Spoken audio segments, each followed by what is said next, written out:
大家好，我哋今日就嚟到 FFV 嘅第56集，就係介紹呢個康城站。咁我哋開始今日嘅旅程啦。咁今日就有2位朋友陪我啦。咁呢，其實呢，我上次講錯咗個站名，應該係康城先啱，就唔係坑口嘅。架車喺呢度。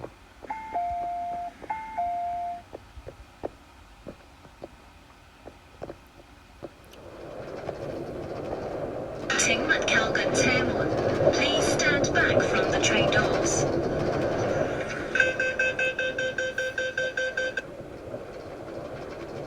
下一站康城，請跟隨車門上方嘅指示方向落車。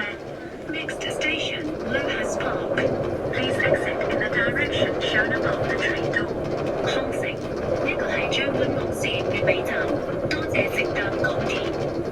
Lohas Park, end of the 將軍澳 line. Thank you for travelling on the MTR. 點解佢哋兩個都搭錯方向嘅？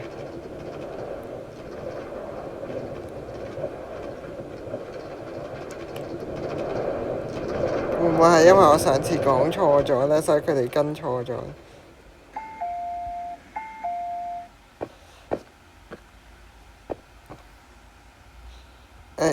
一個返緊嚟。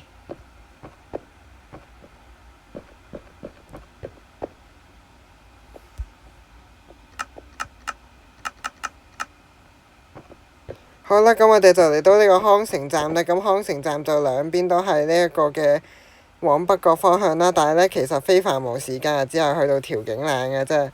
咁呢，所以呢塊牌呢，咁樣就未係好準確住啦。咁啊現實呢，佢寫往北角或寶林啦，但係呢，我啊覺得呢架車橫掂都唔可以直接去寶林，咁我哋就咁寫往北角就算啦。咁康城就用呢個紫色作為主色啦。咁康城站呢，咁呢，其實由通車到而家都係淨係用2號月台嘅啫，跟住呢，就2023年7月6號去到2024年3月8號呢，就係淨係用1號月台啦。咁跟住呢，就由2025年嘅8月11號開始呢，就星期1至5嘅朝早繁忙時間就兩邊交替使用啦。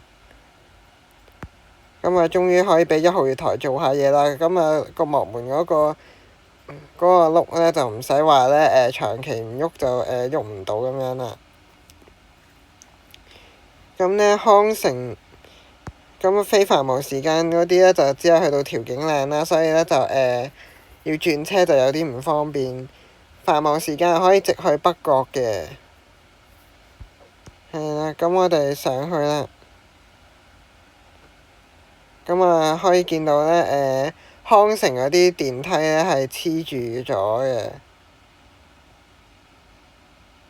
係啦，咁我哋出站啦。咁呢個就係 B 出口啦。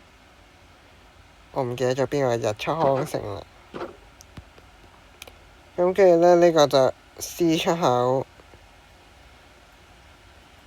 C1啦，呢個 C2。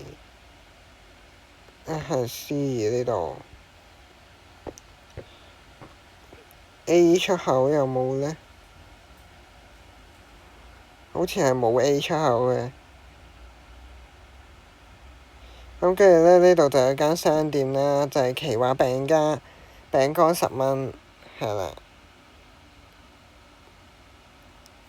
好啊，咁跟住呢度呢，就係呢一個嘅將軍澳車廠啦。咁其實呢，將軍澳線，其實呢，將軍澳車廠呢，喺通車嘅時候已經有㗎啦，跟住呢，後期先至呢，再喺上面加個康城站啦。我呢細個真係以為將軍澳線冇車廠嘅，以為佢同觀塘線都係共用九龍灣車廠。咁呢個就係將軍澳車廠啦。咁我哋 FFV 呢，就觀塘線同將軍澳線都會各有4款車運行啦。咁啊，啲車全部都係共用嘅。咁呢，都係 M train、K train、C train 同 Q train。咁呢，九龍灣車廠就負責管理 M、C 同埋 Q， 而將軍澳車廠就係負責管理 K train 嘅。係啦。咁呢個康城站呢，就班次好疏落啦。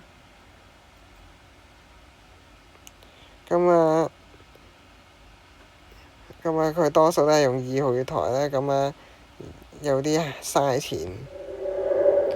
係啦，咁我哋康城站嘅介紹都到呢度啦。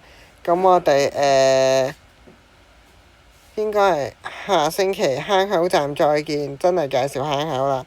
拜拜，See you later，sayonara，再見。